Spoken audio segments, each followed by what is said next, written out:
Well, hello everyone, and welcome here to FNL Gridiron. Nick Anastas, Steve Beals with you. We are presented by Beals Insurance Tournament Edition tonight as we get set for playoff football statewide starting this weekend. And we start things with our usual weekend doubleheader, 2 games of the week coming your way beginning tomorrow night as Portsmouth takes on Salem. That's a Division I first round game. 6:45 our pregame tomorrow night. 7 o'clock is that kick. Saturday, we are in Nashua as Nashua North takes on Bishop Girton. That's a 1 o'clock start with a 12:45 pregame.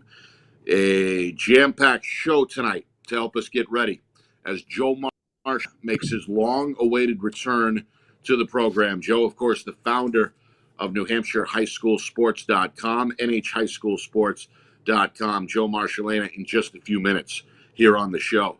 Then Coach Talk at the top of the hour. Steve Abraham, longtime Salem head coach. He's back on tonight.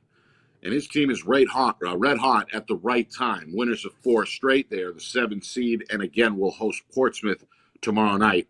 We will be there. Final guest tonight, Chad Zabolas, Nashua North head coach. Titans back in the playoffs, looking for a road win, technically a road win in their own stadium, Saturday at Stello Stadium. Steve, a lot to get to. We've got Joe Marshalena waiting in the wings, but I think I said, or you said, off air the other day that this was your favorite time on the calendar year. Early November, playoffs, a number of different teams in the mix potentially for a championship. This is as exciting as it gets for those of us in the media. Yeah, I mean, other than the last 60 days, I would say that'd be pretty close. I've enjoyed this year in particular, right out of the Jamboree, Nick, because just a lot of parity. There was some unofficial upsets. Teams like a Londonderry, for example, started off kind of rough shape, but then they kind of worked themselves up through the ladder. Now they're a team nobody wants to play. You got my wild card team, Portsmouth, in the dance. I kind of predicted it. I figured they were going to be that team coming in.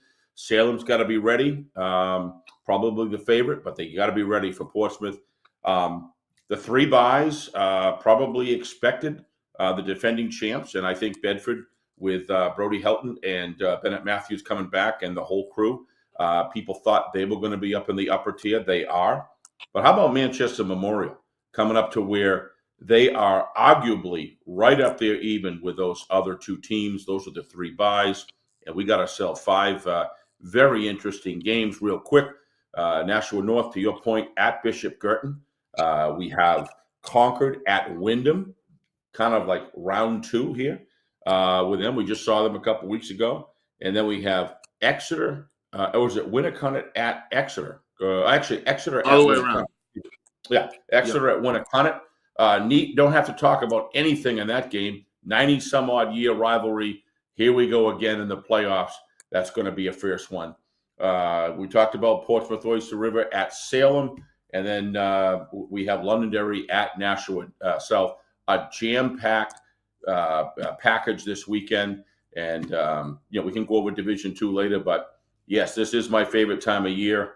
And congratulations to all the teams that made it. How about Alvin giving it a real good effort with Coach Huff, one of the best coaches around, was able to get his program moved around in the right direction, a very young group of guys.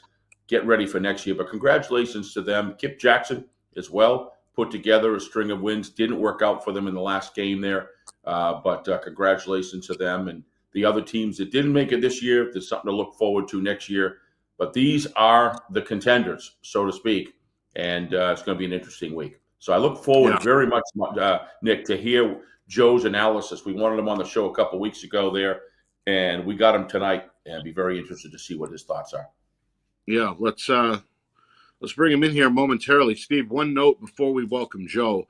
There is actually a game tonight, a Week 10 game between Timberlane and Merrimack. That does not count towards the standings. It is not a tournament game, but it is a 10th game on the schedule.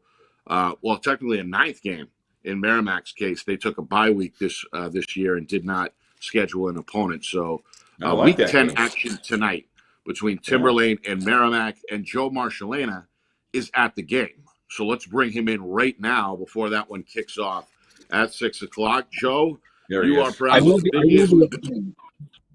I will be there in a little bit. Once I'm done with you guys, I'm gonna head on over. But yeah. There's actually there's four of those 10th games tonight. You got Timberlane, Merrimack, Dover Central, Keene, Alvern, and Spalding and Goffstown all going on tonight. That's good. Actually, some of them I think started at 5, so we got a couple I think already in action. But I think it's kind of a cool thing to do. I'm sure I don't know how many of these teams are thrilled about doing playing in it because it means you didn't make the playoffs. But hey, I'll take any extra football I can get. Absolutely. And I think the players will as well. That's Sure, exciting yeah. stuff for them, for sure, to be playing in November either way. I Good love stuff.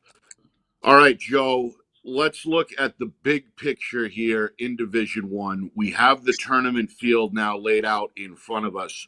What is the main storyline this November in your mind heading into the playoffs?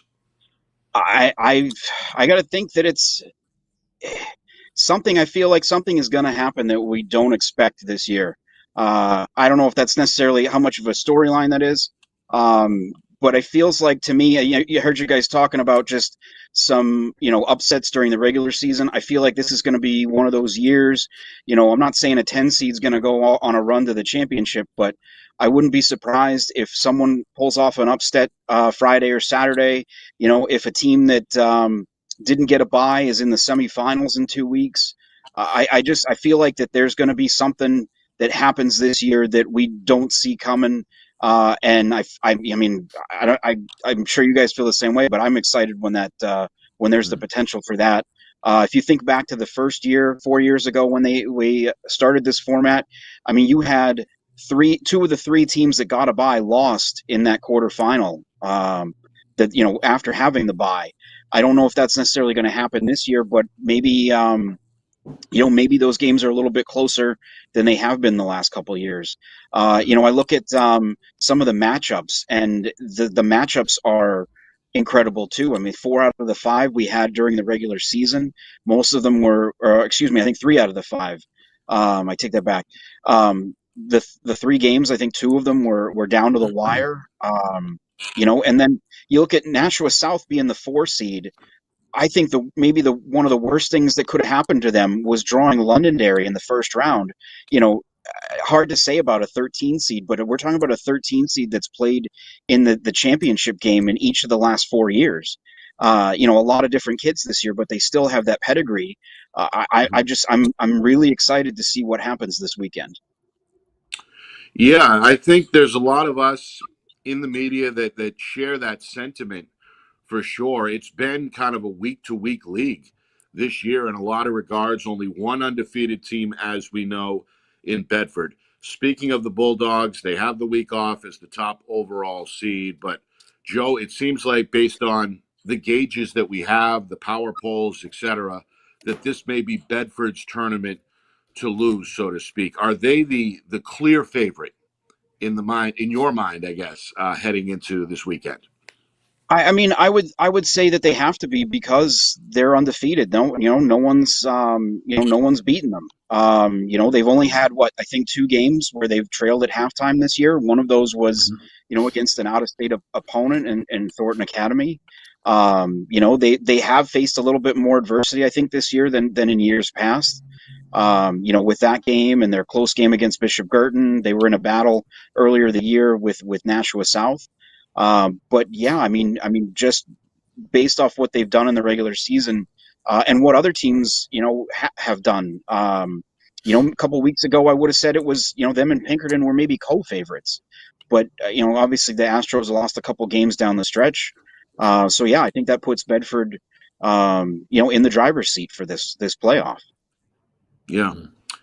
I'm going to let Steve handle the rest of Division One, but my final question, Joe, revolves around Division Two. We have that tournament, of course, set at this point. 8 teams in that field, so a quarterfinal round coming up this weekend. And Joe, as you know, you're very close with the Manchester West program, covering it for your annual series, The Season.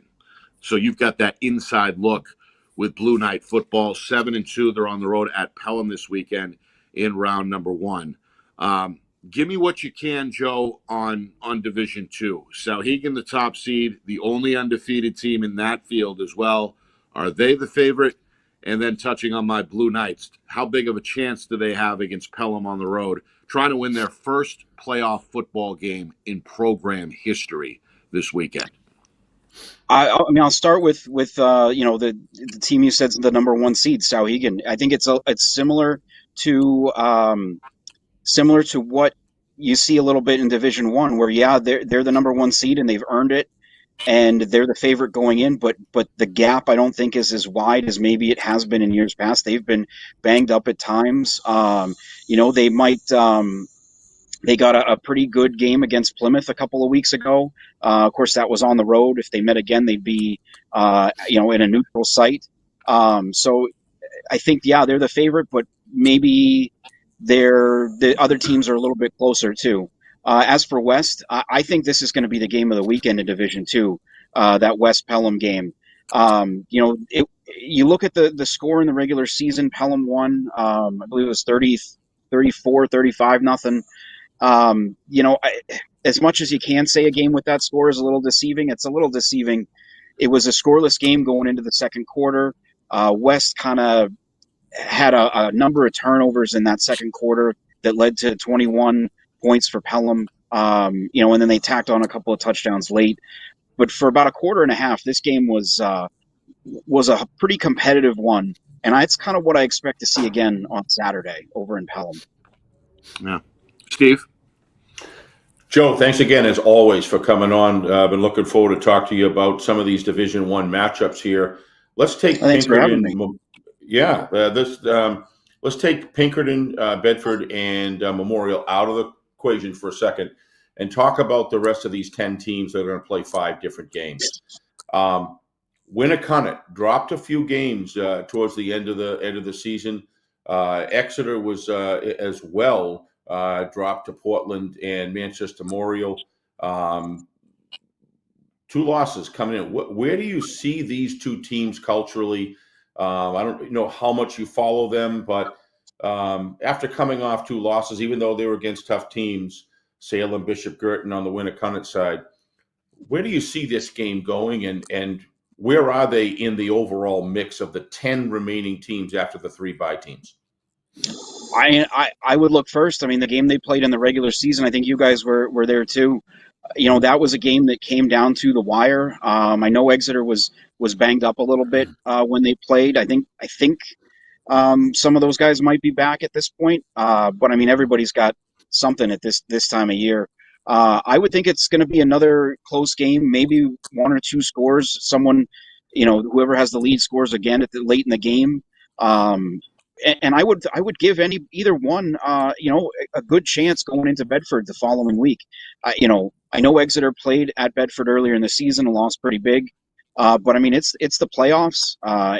Anything's possible. I think this year. I would probably pick Bedford against either of those teams, but I wouldn't count whoever wins that game out against the top seed. Okay, that's saying a lot right there. Now, let me go to the perceived, I'm going to call them the away teams and perceived underdogs here. To whatever degree, I'd be interested in the Marshalena factor here. Nashua North is going to Bishop Gordon. So we got Bishop Girton. We got Nashua North as one of those teams, potential upsetters. The other one we have is Concord at Wyndham. Wyndham beat Concord last time. They're back in town. You got that game as Concord as the perceived underdog going to Wyndham. We talked about Winnicott and Exeter. Couldn't agree with you more. How about Portsmouth Oyster River as the underdog going into Salem? And then the last one, Londonderry going to Nashua South. Who do you see as the team that the perceived favorite has got to be worried about the most here? Which team of those remaining 4 do you see as, you know what I'm asking? Yeah. Yeah. I would go with that game that's on Saturday at Wyndham. That was a really close game when they played a couple weeks ago. The big thing is going to be if Concord can find a way to move the ball against Wyndham's defense. Wyndham has been so incredible defensively this year. And it's made up for, whatever they've been on the short end on offensively, to the point that, they seem to find ways to score just, because of their defense, I feel like. Mm-hmm. So that's going to be a big thing. I mean, I think what Concord's only touchdown in that game came off a blocked punt Yep. that set them up with good field position. So, I mean, they're going to need to probably have a couple of things like that happen. But I think that's probably the one that I would look at and say it has the most potential. You got the unknown, like I said, with Londonderry going to South, and then Portsmouth Oyster River at Salem. They didn't play during the regular season. I know both of them have been playing better down the stretch, especially Salem. I saw them at that game against Wyndham. They looked like they were done at that point. They'd had so many guys go down. I thought they were going to struggle to get back into the playoffs, and here they are. Not only in the playoffs, but hosting a game. So I think that team, though, has been on such a run, and I believe they were upset on their home field in the first round last year. So I'm sure they don't want to see that happen again.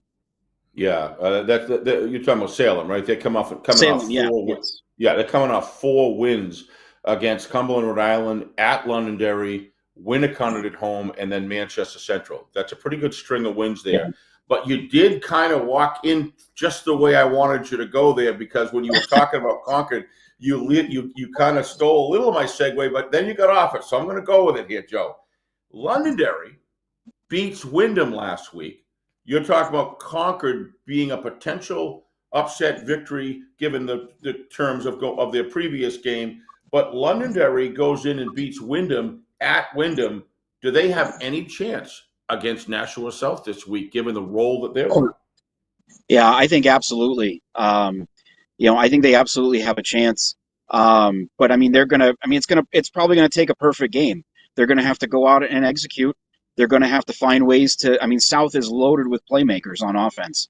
How you slow them down, I don't know, but I imagine that Coach Lozon's been up all week trying to figure that out. And if anyone's going to be able to figure it out, I mean, it's going to be him. Yeah, I would agree. Last question. My wild card, I don't know if you heard me earlier in the month, my wild card for 3 straight weeks has been Portsmouth Oyster River. I love Steve Abraham, as you know, as a coach. He's a terrific guy. He's got a good staff there with him.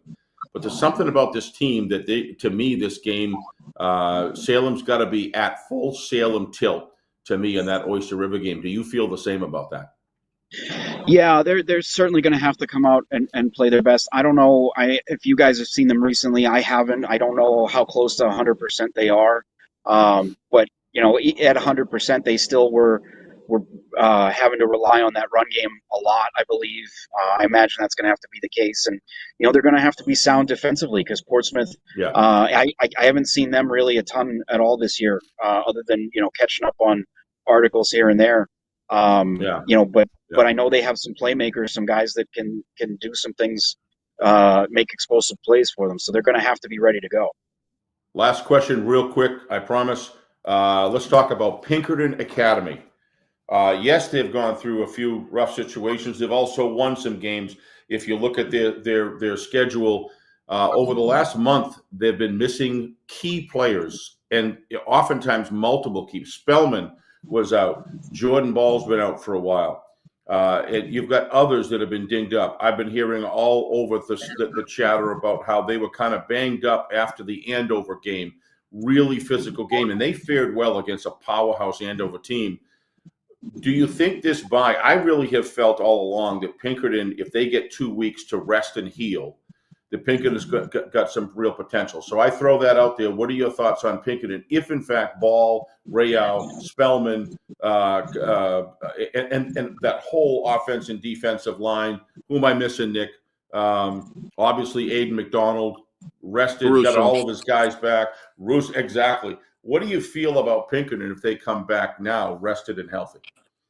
Can they run with Bedford? Can they run with Bedford? Yeah, they're right up there with Bedford, I think. And I mean, I'm not saying they aren't even right now. I mean, they very well could be. Right. Obviously you're like you said, they hit a tough stretch tough road down the stretch here. But yeah, if they're close to 100%, I would never count Pinkerton out in anything. I mean, they're just they're probably one of the few programs that can withstand, those kind of losing those kind of players. But, if they have with the week to rest up, if they're at 100%, I'd probably say that they are right up there with Bedford as a co-favorite. And, you got to throw Memorial in there too, because, they did beat Pinkerton No and doubt. they are the 2 seed. And they've been, they've shown us who they are down the stretch too. I mean, that's been, they're having a phenomenal year and they're getting it done, in the ways that they want to, which is, not always been the case, I think. Yeah. Joe, Joe, I could we use another appreciate 10 it. or 15 minutes, Joe. I could use another 10 or 15 minutes. We don't have it. Thanks for coming on. We'd love to have you on again before the season's over. I'm sure Nick Oh, would yeah, as of well. course, guys. Always appreciate Yeah, it. Go thank you ahead, so Nick. much. Thanks for Thank having you, me. Joe. We appreciate it. We'll see you this Yeah. weekend. That's Joe Sounds good. Marshalena, the founder of New Hampshire High School Sports. nh-highschoolsports.com is, of course, his website. And again, he's live on the scene right now between Timberlane and Merrimack. Coming up, Steve Abraham on the other side of the break. He's got the Salem Blue Devils playing football the way we're used to seeing Salem play. Red hot at the right time. Winners of 4 straight. They host Portsmouth tomorrow night in our Friday Night Lights, New Hampshire Game of the Week. Coach Abraham next. You're watching FNL Gridiron, presented by Beals Insurance. Our broadcast today, as it always is brought to you by Beals Insurance Agency, with locations now in both Bedford and Londonderry. Whether you need home, auto, or business insurance, Beals Insurance will get you both the price and quality coverage that's right for you. Just call 603-471-9999 or visit BealsInsurance.com to request a free quote and start saving money today. Again, that's BealsInsurance.com. Maybe it's leaning too close to your home. Maybe it's not healthy. Or maybe you just don't like it there. No matter what the reason is, if you need tree work or pruning, call Accurate Tree Service. They have the right equipment and expertise to properly diagnose, treat, or remove trees, no matter how difficult the terrain. Perhaps simple, careful pruning by our certified arborist is all you need to manage your trees and shrubs. When it comes to your tree care, contact the full-service tree care experts today. Accurate Tree Service, because you only get one chance to take a tree down right. Are you a quarterback who is ready to take your game to the next level? Well, then it's time to join TKQB Academy. Founded by former UNH standout Trevor Knight, TKQB Academy has worked with student athletes from around New England, helping young quarterbacks to reach their full potential. TKQB Academy offers one-on-one and group sessions that will help you instantly improve your accuracy, timing, mechanics, and footwork. So be the best QB you can be at TKQB Academy. Call 603-732-7194 or reach out on Instagram at TKQBA.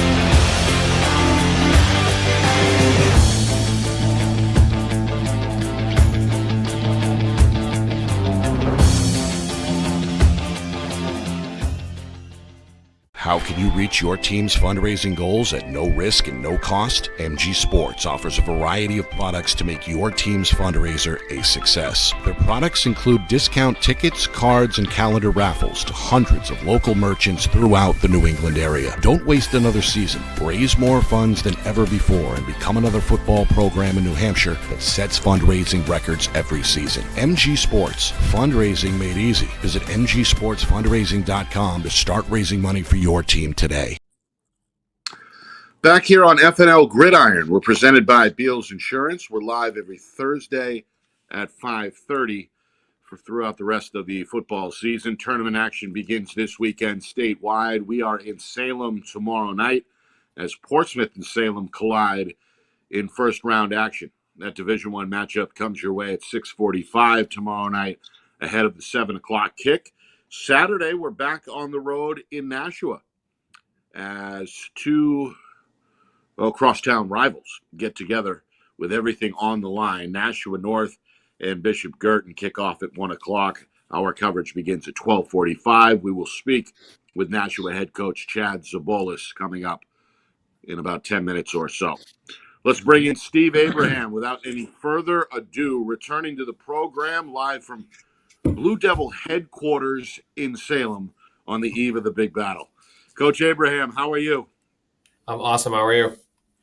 We are good as usual. Hey, we Steve. appreciate you joining us. Coach, we've seen this movie before, so to speak. Your team gets hot down the stretch and rides a win streak into the playoffs. Your club has won 4 straight. What's been the success, the secret to the success over the last month? I mean, the number one is health. We haven't had, other than the first 2 games of the year, we haven't had our whole team. We lost Shakrala after the second quarter in the Pinkerton game, in a game that we were winning at one point, right? And then and he's one of the best players in the state when he's healthy. And then we got a little banged up. The Wyndham game was probably the lowest point of the year for us. At one point I think you guys were there. We were out 8 of our 11 ones. So I got to give a lot of credit to my coaching staff for that. We held it together. They did a great job of coaching up a lot of our younger players. And then the remaining kids we have great kids. So we were able to hold it together and then, beat a Cumberland team. And then we started getting some players back. So that's been the biggest thing. And then, we've had some adversity too earlier this year, but again, to talk to the character of the kids on our team, this is probably one of the higher character teams that we've coached, and they have just stuck to the plan and stayed the course of we're going to get better every day. It's not about how many plays you run, right? And it's not about all the stuff that we know. It's about having our players do things that they know.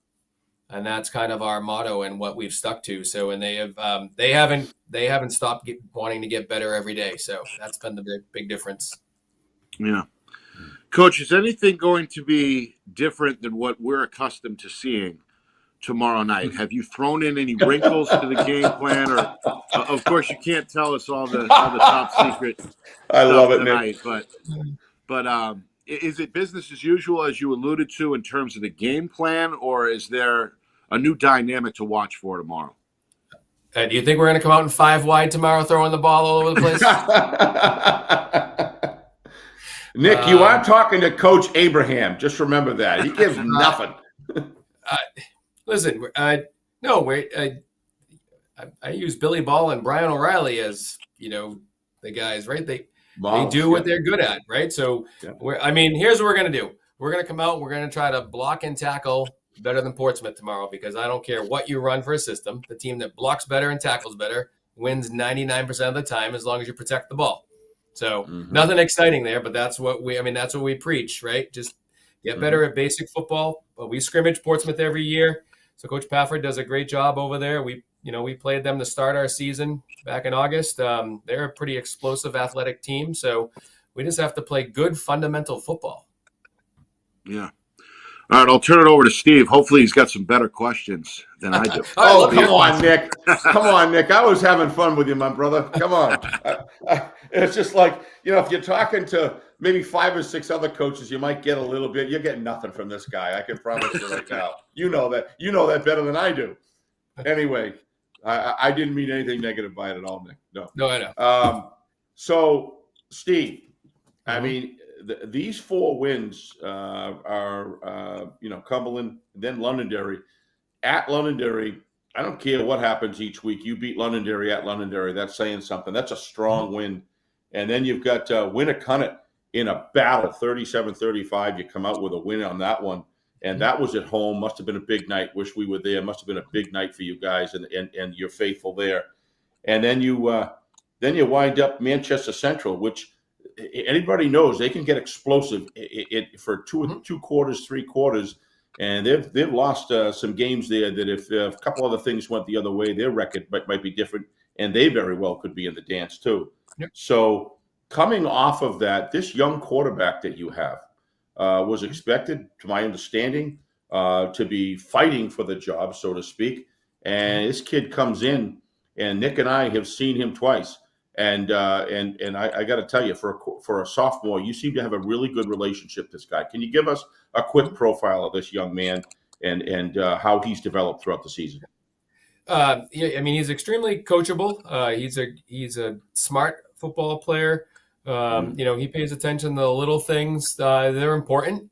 And, what he has also done is he knows he's a sophomore young quarterback, but he also knows that I've got Shkrala, Salkovitz, and Zanini right there next to me. And he's been able to manage the game and himself and the offense to where he can use his strength and we can use the strength of those three guys. And he just, again, he does all the little things.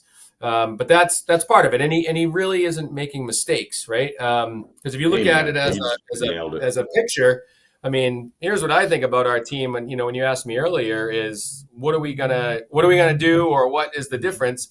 We have three dynamic, all-state caliber running backs in Shkrala, Salkovitz, and Zanini. And I didn't even mention our fullback, Beaudry.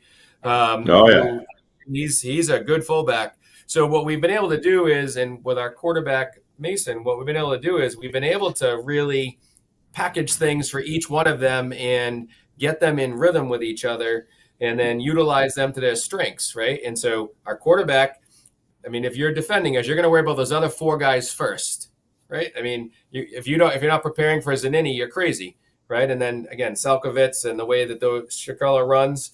So what our quarterback's been able to do is when we call his number, okay, he's been able to make it positive yardage, and then you're in a predicament. Like, how are you going to defend these guys when you've got to worry about those other three household names? We got this guy Beaudry that nobody really talks about that, he could have been a 700-yard running back if we didn't have those other guys. And so what our quarterback, again, does really well is when we call his spots, he makes the most of it, and he's making smart decisions. Number 74, Tom, the gentleman. Ryan Todd. Huh? Yeah, Todd. Ryan Todd. Ryan Todd, he got hurt. Boy, I was watching this guy in that game before he got hurt. And boy, he is as an offensive lineman, he's tremendous. Really, really impressed with him. Is he back with you now? Is he been able to find his way back? No, he's not. We've lost him for the year, and that was one of those major injuries. I mean, he was a great offensive lineman, but he is one of the best defensive linemen. But he still contributes. We call him Coach Ryan right now. Absolutely. I agree with you on defense. Yeah. Great. I agree on great defense, player. Coach. He was forcing double teams the whole first half there that you had him. So best of luck to him. That's an awful shame that a guy of that caliber seemed to love the game, seemed to be a real leader out there on the offensive line. Absolutely. I want to get back to Mason for a second. One of the things I noticed about him as a sophomore, not a lot of sophomores really know how to roll out. And he seems to, when he rolls out, to be very effective and know when not to throw the ball, when to tuck it and run or throw it out of bounds at a very early age. And then I'll throw the last one out at you. His quick release when he throws the ball has got to give you confidence on a play-action style pass if you need to do it, because he releases the ball very quickly. Not Dan Marino, but he's not far off. Go ahead. No, he does. He like I said, he makes smart decisions. He's got a very quick release. He's got very good feet. I mean, in junior high, I think he was the state champion in the 100 meters. So he's a fast running quarterback. But he kind of sees things pretty quickly, and then he just makes a decision. And he knows, like when we call that, he has an option to throw the ball or run the ball. But to go to our boring motto here, we need 3.5 yards every play, unless it's fourth and longer than that, right? So, and you tell everybody that, so when the play action's there, you can do it, right? You got Absolutely. Yeah. So let's talk about Portsmouth for a second. I've called them my wild card team for the whole month of October. I knew you guys were going to make it. I could see the progression 4 weeks ago, and Portsmouth has just really impressed me as a team that can be a spoiler. I believe you've really done a lot of film view on their defense. Their defense swarms. They're fast. They play as a team, etc. They really fly to the ball. That's all understood. You guys have your offense and your base offense. Let's kind of keep that where it is for a second. But how do you stop these guys offensively? Because to me, that's going to be the real part of the game. Is how do you guys stop these guys offensively so you can gain more scores through time of possession, etc. Right. Because they have some pretty good athletes that can get it done. They do. Talk to me about that. Loaded with skilled play. I mean, the quarterback's great. Their running backs are very, very good. They're big up front. So what we have to do is we can't let down. What we really can't do is, putting them in a 3rd and long or some type of negative position. We can't let down and stop with the fundamentals, because they can turn any play into a long play. I think the biggest thing we're going to have to do is just weather the storm, right? So we've got to be able to, we have to have tight coverage. Can't let those guys run free. And we've got to be able to, obviously, get some pressure on the quarterback and hope that they miss some throws, right? And then we can get a few stops in there and then do our thing on offense. But it's really hard to defend that offense with a quarterback that he can roll out, he can drop back pass, right? And then, the biggest problem is, and Coach does a great job. Coach Baffert does a great job. They run that RPO type system, right? So you're getting your linebackers the read to stop the run, and then you go forward, and then right over the back of you, the route's right there, right? So what we have to be able to do is just, again, it's just play fundamental football and watch the eye candy, as we call it, that goes on. I agree. Steve, on a final note, the stadium is absolutely a fabulous place. Obviously, the fan base there seems, I'll tell you, the energy in the fan base is amazing. You've really built a program there that goes beyond the players alone. The players have got, you can tell, a lot of support from the student section, from the overall community. Wearing the blue and white, it's a fun place to go. And congratulations to this community itself for putting together a tremendous stadium redo and complete redo. And it just looks fabulous. I can't say enough. And we love coming there. And Nick and I will look forward to seeing you tomorrow night. Awesome. Well, thank you very much. I appreciate that. They did it's a easy great when job. you have great kids. So we have great kids. So. Yeah, you do. Great parents, too. Yeah, Coach, win or lose, it's been another successful season for you guys, and we certainly appreciate the time tonight. And as Steve said, best of luck tomorrow night for sure, Coach. Yep. See you guys tomorrow night, right? You're there tomorrow night? Oh, we'll be there. Coach Burns didn't call you? I try not to listen to him. He's a wise man. He's a wise man. That's again Steve Abraham, the longtime Salem head coach, joining us here on the program. That game between the Blue Devils and Portsmouth kicks off here tomorrow night at 6:45 with our pregame coverage. Of course, tip-off is 7 o'clock. That's one of 2 playoff games we'll be covering this weekend. The other takes place Saturday afternoon. That's a rivalry game between Nashua North and Bishop Girton. We're live at Stello Stadium at 12:45. 1 o'clock Eastern time is the kick on Saturday. Coming up, Coach Chad Zabolas of Nashua North. I guess the unofficial underdog this weekend. They're playing in their home stadium. Do they have enough to knock off Bishop Girton? We ask the head coach next. You are watching FNL Gridiron. It's presented by Beals Insurance. Our broadcast today, as it always is brought to you by Beals Insurance Agency, with locations now in both Bedford and Londonderry. Whether you need home, auto, or business insurance, Beals Insurance will get you both the price and quality coverage that's right for you. Just call 603-471-9999 or visit BealsInsurance.com to request a free quote and start saving money today. Again, that's BealsInsurance.com. Maybe it's leaning too close to your home. Maybe it's not healthy. Or maybe you just don't like it there. No matter what the reason is, if you need tree work or pruning, call Accurate Tree Service. They have the right equipment and expertise to properly diagnose, treat, or remove trees, no matter how difficult the terrain.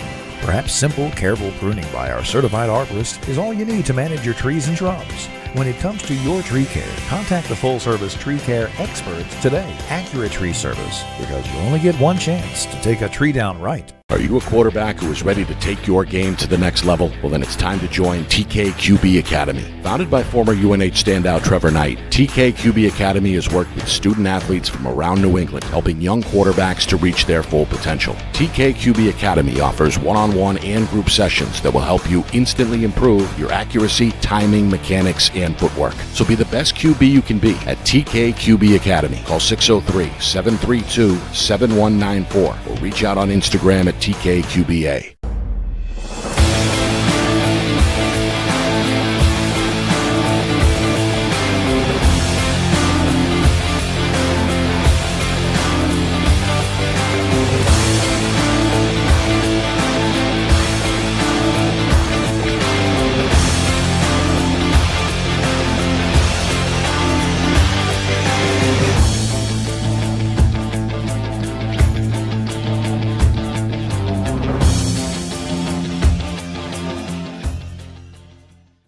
you reach your team's fundraising goals at no risk and no cost? MG Sports offers a variety of products to make your team's fundraiser a success. Their products include discount tickets, cards, and calendar raffles to hundreds of local merchants throughout the New England area. Don't waste another season. Raise more funds than ever before and become another football program in New Hampshire that sets fundraising records every season. MG Sports, fundraising made easy. Visit mgsportsfundraising.com to start raising money for your team today. Final segment here of FNL Gridiron, about 10 minutes to go in the show. Nick Anastas, Steve Beals back here with you. Programming note, 2 playoff games coming your way live in full 1080 HD this weekend. We begin things tomorrow night in Salem as Portsmouth takes on Salem. That's a battle of the 10 versus the 7 seed in round number 1 in Division 1. Our coverage begins at 6:45 and kickoff is at 7 o'clock. Saturday, we are, at Stello Stadium in Nashua as Nashua North takes on Bishop Girton. That fight is scheduled for 1 o'clock. Joining us now, longtime Nashua North head coach Chad Zabolas on the eve of the playoffs as they look to battle with Bishop Girton. And we're hoping to connect with Coach here in just a second. But Steve, There he is. there he is. Okay, let's bring him in. Coach Zabolas, good evening, Hey, Coach. sir. How are you? Thank you for coming on. Hey guys, how's it going? Good. We are good. Thank you, Coach. Good. You can hear me? It's our first chance to check up with you guys this season. We've certainly had our eye on you from afar. And, Coach, it seems like your team has been competitive, if not victorious, in most of the games. What do you contribute that to, Coach? Despite the challenges that your team has faced, you're once again in the big dance in the playoffs. What do you attribute that to? Yeah, coming off of last year was a tough year for us, and our seniors, they really decided to kind of, hey, we don't want that type of year again, and they kind of jumped into the weight room and they really kind of bought into what we were going to do, and it started in the off season with those guys, and those guys didn't like losing. They were part of my first 2 years. They just remember how it is to win. And then you kind of last year you had that losing season we had last year, and they didn't want that feeling again, and they really stepped up. We had the tough stretch there in the middle of the year with the Merrimack that slipped away from us. Yep. Then you have South, BG, Bedford. That's a tough stretch there in the middle of the year, and the kids really kind of you weathered the storm there, and the kids have really started to pick it up, and they're excited to be back in the playoffs. Yeah. Coach, you mentioned those seniors who took the initiative in the offseason to not only get themselves, I'd imagine, into the weight room, but also bring their teammates along. Who are those leaders? Who are those locker room leaders that you saw meet the challenge in the offseason and have continued that leadership role throughout the campaign? Give us some names. Yeah, big one, Jack Krulikowski. He's number 50. He was our left tackle, inside linebacker. We lost him to a ACL, MCL. He's going to get surgery in the Portsmouth game. That's another year at Portsmouth where he went down. He went down in the playoff game against Portsmouth 2 years ago, and it was a tough loss. And he is an unbelievable leader. He is smart. He understands the game. He gets the kids together. He's one of our captains, and he's still right with us at practice, helping the new linebackers in, helping the offensive line. He's just an unbelievable leader. Yeah, he's a great kid. He's going to go on and play college football. He's done an outstanding job for us. Kobe Andino, he's a senior. He's really stepped up this year. He's really kind of taken control of that offensive line, especially when Crulo, went down. He's our center. He's done an unbelievable job just kind of controlling everybody. He's been in my system for 4 years now. He understands where everybody should be. He's making all the line calls. So, he's done an unbelievable job with that. Jedwin, number 0, running back, defensive, outside linebacker for us. He's our spirit guy. He's flying around. He's up tempo. He's yelling. He's keeping the practices going. When you go through a 4 losses in a row, that you got to find some people to be able to kind of keep you up. And they don't want to always hear it from me. They want to hear it from the other players to keep them going. And you need to have a certain mentality to do that. And those guys do. Yeah. Yeah. And that's an ingredient I would imagine every head coach would love to have as part of the team's DNA. Some of those kids you can lean on. Coach, this is round 2 against Bishop Girton. You took on the Cardinals during the regular season. The Cardinals won that football game, but what are some of the lessons that you can draw from that regular season matchup going into tomorrow night? Yeah, I mean, we got to play 4 quarters. I mean, that's really what it comes down to.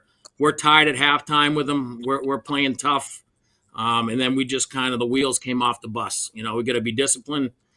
Penalties, shooting ourselves in the foot, things like that. We have to really kind of focus on turnover battle, tackling, blown coverages in the second half. Really. That type of stuff really hurt us in that first game. But, our kids know we can play with them, and we just got to kind of put 4 quarters together, and we can stick with them. They can score, and we know that. They're unbelievable offense. Quarterback's great.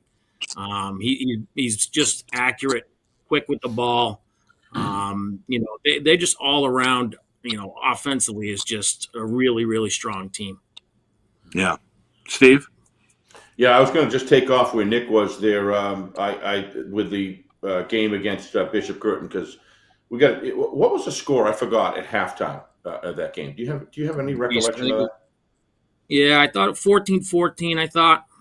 Yeah. Okay. So that 14-14 at halftime. Yeah, and then all of a sudden, like everything just went. Seemed to me they really went after. Yeah, they went after the passing attack in the second half really, really hard and started slicing and dicing. And had some good extended plays and things like that, and ran up some scores really quickly. Yeah, we actually. Go ahead.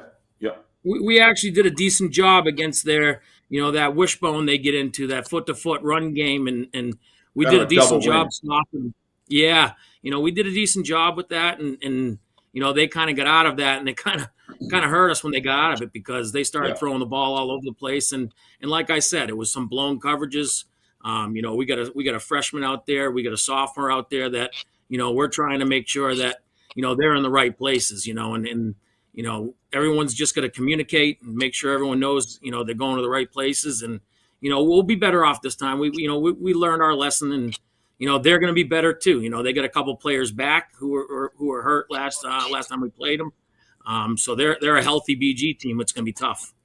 Right. It's going to be tough. But one of the things I've always felt, I certainly felt it as a coach myself, if I was the underdog or I played the team before and I got beaten in a very similar fashion, good first half, fell apart the second half, you have film on them now. Now, for me, that was a big deal. I think having film on them is better than them having film on you, because you saw a lot of areas of correction, right? That you can look at those film and say, look, boys, you can't do this again. And am I onto something there or not?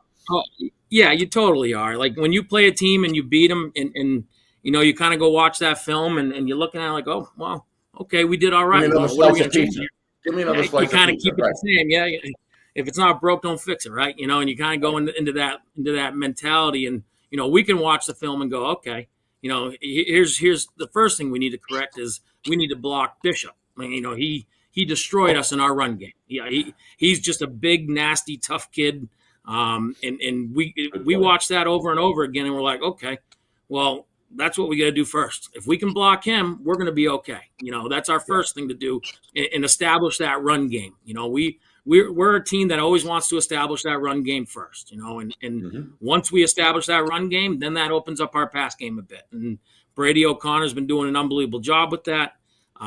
Harrison Josh, he comes in and he's our running QB a bit. He does a great job with the running stuff. So, we have our stuff that we can do, but we need to make sure that we block certain kids this time that we didn't block last time. How much of a factor is it that you're playing away at your home field? Don't matter. No, doesn't matter. No, it's. Well, I bet that is a good thing. You're still kind of home, if you know what I mean. It's great. It feels like it feels like our home. It feels like our home, and and the way the locker rooms work there. Bishop Girton's locker room is is the same as South. So when we play, we're always in our same locker room no matter what. So it's there kind you of go. nice, Where There you like go. when South and BG play each other, they have to flip-flop locker rooms. We're lucky enough that we're always in the same locker room, so it doesn't change for us. Okay, It's just other than the just the side of the obviously- field. Oh, absolutely. Other than the bowling attack, the passing attack, it's pretty obvious what you have to do. Number one, Johnny on the spot, got to have that defensive backfield matching up, got to get a pass rush, et cetera, to make Bowen scramble, get him out of his sort, et cetera. Yeah. Other than that, that's, we all agree. Nick brought that up earlier. Yep. What else do you have to do in this game other than turnovers? Everybody knows you can't give turnover. Give me something else that's kind of under the radar that you guys feel that you need to accomplish against this team that you saw from the film. We got to tackle. We got to tackle. If they're breaking tackles, we're in trouble. You got to tackle. And I say the same thing offensively. If we can break a tackle, we're in good shape. Okay, but we can't have broken tackles. We got to make sure that first kid's there, that we're making a tackle. And if we don't make that tackle, we got to all be, swarming to the ball. I mean, that's what we got to do. We talk about Bowen. The other part of that Bowen is Rocco. I mean, Rocco, that kid is just he's a stud. Are you Kika candidate, by the way? Are you Kika candidate, Matt? You see that? Oh yeah. There's no doubt. Yeah, he's the real deal. He runs his routes the right way. He knows what he's doing. He catches everything. He's fast. So if their quick game is so good, if we can still tackle that quick game and it's 3 yards instead of a 10-yard gain, we're better off. So if we can shore up those tackles right from the get-go, we'll be fine. So tackling's a big thing, and obviously, like you said, pressure. We got to pressure him. And Denzel Delgado, he's our defensive end. He does a great job. He lined up against those guys pretty well, and he had some good shots on him last time. But they got rid of the ball so fast, it's tough. Yep, I agree. So hopefully Denzel Chad, can get to him again. Coach, we're looking forward to this one on Saturday. I was really excited they brought it back to 1:00 because it's going to be a really good opportunity. It's going to be a nice setting, and 1:00 is going to be there's not much else really going on there, at least at the Division I level. It's going to be a good game, and we look forward to, as always, being there. Thanks for all you do with Nashua North program, Chad. I mean, that game against Portsmouth Oyster River, kind of to me over the last third of the season, defined where you guys are at right now. You beat a very good football team, 28-21. You hard-fought win, and you did it at Portsmouth, which is not an easy play. You got some momentum going in here against a very good BG team. So no question about that. We're excited, and we thank what you guys do. This is great. This is great having the media coverage, and this is the stuff that New Hampshire football has to do. We have to get the media coverage like you guys are doing, and that's how we can keep our kids from going to Massachusetts and things like that. So you guys do a great job, and we appreciate it. Well, thank you, Coach. We appreciate that. For Thanks, sure. Coach, best of luck. We are already looking forward to it and counting down to Saturday. So we're excited here. I imagine you guys are as well. Best of luck moving forward. And thanks again for coming on tonight. Mm-hmm. Awesome, guys. Thank you very much. Thanks, Coach. Thank you. What a guy. Coach Chad Zabolas. Class act. Great interview. Always. And a heck of a good football coach is Nashua North back in the playoffs after a year's absence. They're back in as the 12 seed. We'll see them on Saturday when they take on Bishop Girton in that 1:00 slot. Our coverage on Saturday begins at 12:45. Of course, the whole party begins tomorrow night in Salem as Portsmouth takes on Salem in our Friday Night Lights New Hampshire Game of the Week presented by Beals Insurance. All right, Steve, quickly your final thoughts here. Yep. As we've got about 1 minute before I've got to get going, but your thoughts on the eve of the tournament, so to speak. Two things. I think let's focus on the two games that we're doing, Nick, Friday night with Salem. If Salem can come out and resoundingly defeat Portsmouth, it's going to send some waves around to the upper echelon programs in the league. Look out for the Salem Blue Devils because but they're going to have to perform at a high level. They're going to have to continue doing what they're doing. I wouldn't call that an easy attack against Portsmouth Oyster River at all. but if they can have a resounding victory, they're really going to go into the quarterfinals with some serious steam. For some reason, Bishop, Girton, and Nashua North, they was 14-14 at the half, then the wheels fell off on the tackling and so on and so forth. If Coach Zabolas can get his guys to perform that and fix the things on film they needed to film, there's something about these two teams in the town of Nashua that just always rival each other. I was part of that with my own kids playing at BG. It's just a tremendous rivalry. Looking forward to that game. If Bishop Girton, it can resoundingly beat Nashua North, I would say that also puts them in a position. I just wouldn't count Portsmouth, Oyster River, and Nashua North out of these games because it really depends on how you perform and the motivation. And both of these coaches are up to the challenge to put together a great game plan, as all four of these teams are. Looking forward to it. Yeah, absolutely. We appreciate Joe Marshalena, the founder of nh-highschoolsports.com, for joining us tonight. We also appreciate Steve Abraham of Salem and Chad Zabolas for giving us a few minutes tonight as well. Of course, none of this happens without the support of the sponsors: Beals Insurance, MG Sports Fundraising, TKQB Academy, Accurate Tree Service, and Jewett Construction. We appreciate the partnership for sure. We'll be back next week, same time, same channel, 5:30, live every Thursday, and of course, 2 live football games to bring you this weekend as well. Busy time in the schedule for us here at Friday Night Lights, New Hampshire. For the director, the man behind the curtain, the wizard of replay, Ben Beals, doing a great job again tonight back in the Beals Insurance Studios. And for my partner, Steve Beals, my name is Nick Anastas, saying so long. This has been FNL Gridiron, presented by Beals Insurance.